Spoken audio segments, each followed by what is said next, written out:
Hello, Soldado Montessori families. It's Mr. Duvall with the informational update for December 14th, 2020. And that is 11 days until Christmas arrives for those of you who are out shopping for gifts. I'm here with just three pieces of information. The first one is just to recognize all those folks that helped make our Spirit of Kindness program a success this year. We appreciate those who participated in that. We know it's an important thing that we do as a school, and so we're just thankful to those of you who were willing to help us out with that effort. Also, I have information about our holiday drive-in. And I just got to say, I am truly excited about our holiday drive-in that we have scheduled for tomorrow. And that is December 15th at 6:30. And we're going to be meeting at Sohi. And before I give you all the details, I just want to say I'm truly excited. I've been able to look at the videos that were submitted, and thank you to all of you who participated. It's quite incredible how many people were able to participate in that and help us out with content. And even though we're not able to have a holiday concert, hopefully this is a holiday event that our families get to participate in and just enjoy doing something different and be able to get out of the house. And so I'm really excited about that.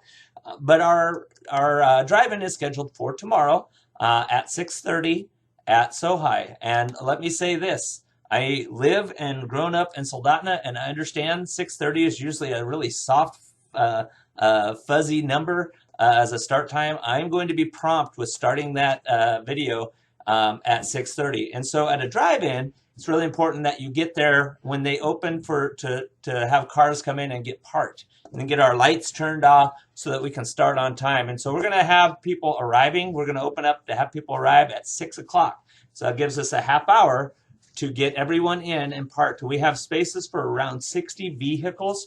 And so what that means for you is if you've got dad's car and mom's car and older brother's vehicle, if you're all coming separate, we're going to ask that you don't do it that way, that you come together as a family, try to fit in one car if you can, and then come and join us. Hopefully we have enough space for everyone that wants to come.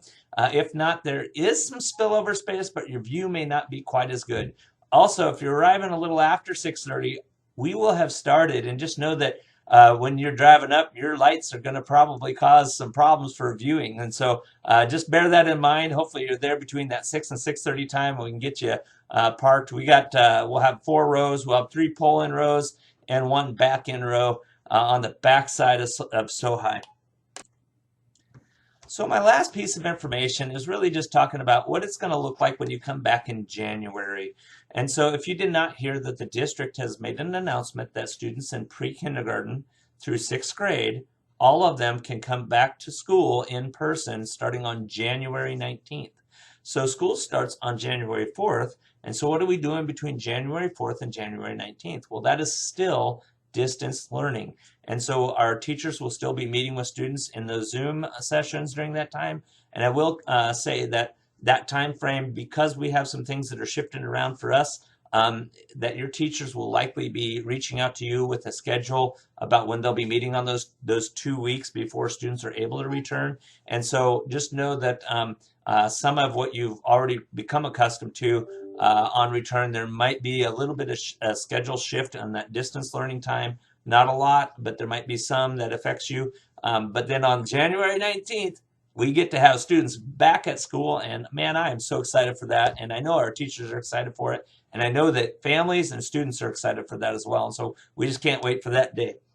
Some things to consider as we approach that day. One is there's a requirement right now of a 6-foot spacing between students, and it's a requirement. That is a complication for us, and I hope that as we approach the 19th that we'll have some clarification on that. My understanding is that the board is going to be meeting again January 11th, and so my hope is, and I've talked to a couple board members, I believe that they're going to take that issue up and give us some clarity right around January 11th. So just know right now we're planning on having all our kids back. We recognize that that 6 foot is going to be a challenge for us and our space, but just know that we have reached out. The district knows it's a problem. Our school board members know it's a problem, and so those are ongoing discussions that we hope to have a little more clarity on the 11th of January as we prepare for the 19th when students return. And my hope is that it will be all cleared up shortly thereafter. Otherwise, we'll have some things to communicate to you after the 11th. There's probably some questions about masks, and right now coming back in with a high COVID count on the 19th of January, the recommendation, not the recommendation, the requirement is every student, every teacher, everyone will have masks on all day, and that includes recess and PE. And so when you think about recess and going out in cold weather, I mean, I've worn my mask outside, and you've probably felt it too. Moisture builds up in that mask, and so you can get some ice in there. And so we are recommending that our students have at least two masks, one for inside and one for going outside for recess, and give it time to dry out and those kind of things. So please, when we come back on the 19th, be thinking about having a couple masks available at school for your child. We will, of course, have extra masks here that we can put into use with our students, but if you could send those, that would be great.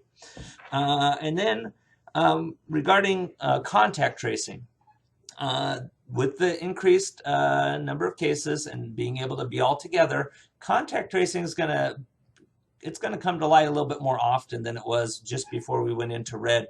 And so what that means for us is the district is going to have a team of folks that help work with that contact tracing. They are going to adopt a Matsu model of working between 8 and 5, and they've been going on into the evening, late evening hours when we've been doing contact tracing before we shut down in red. And so we're going to be doing it between 8 and 5, and what that means is that if for some reason we're not able to get the full course of contact tracing, they're going to be shutting down cluster groups, and what that could look like is it may just be a few kids that get identified for part of that contact tracing. If they're not able to really narrow it down, they may just shut down the whole cohort group. If for some reason there's enough evidence there that there's a question about the school in general, they may choose to close the school down for a couple days while they conduct the contact tracing and then have kids come back to school. And so that's still out there. I'm not, I haven't lived it, so I'm not sure how that's going to work out just yet. But that is something that's been communicated that's going to be a difference, and it's going to be something that we are working on when we come back all together, that contact tracing. And that just highlights to me the importance of, before you send your kids to school, make sure that they're symptom free and that you're taking their temperature, because those are going to be the things that that impact us. And as soon as we get that notification that there's been a COVID case that was here at school, that's when contact tracing protocols go into place. And so just know that that's something that we're going to have to work around together. The last thing is, you may have heard that vaccine is arriving in Alaska, and there are some folks that are able to take it. And of course, the idea that I've already had COVID, I've got through it, I'm feeling good, I've quarantined, and I'm coming back. Is there a requirement for masks? And the answer is, within the district has stated that whether or not vaccinated or having had COVID already, a mask is required to be on premise and at the school. And so that is guidance from them, and I'm sharing that with you for your knowledge, so that as we return and we start having kids back, that you understand what those expectations are. And with that, just the idea that we are so happy to hear that good news of kids coming back. That's the important thing for us. That's an important for our students. It's important for you as families to try and kind of get back to some semblance of a schedule again. And just remember, drop-offs and pickups should be a piece of cake, but we may have to work on that a little bit when we come back, because we're out of practice. So looking forward to those days. With that, that's all I have. Thank you again to our Spirit of Kindness people that participated. And tomorrow, we have our drive-in at 6 o'clock. You can start arriving to get a place to park, and then the presentation will start promptly at 6:30.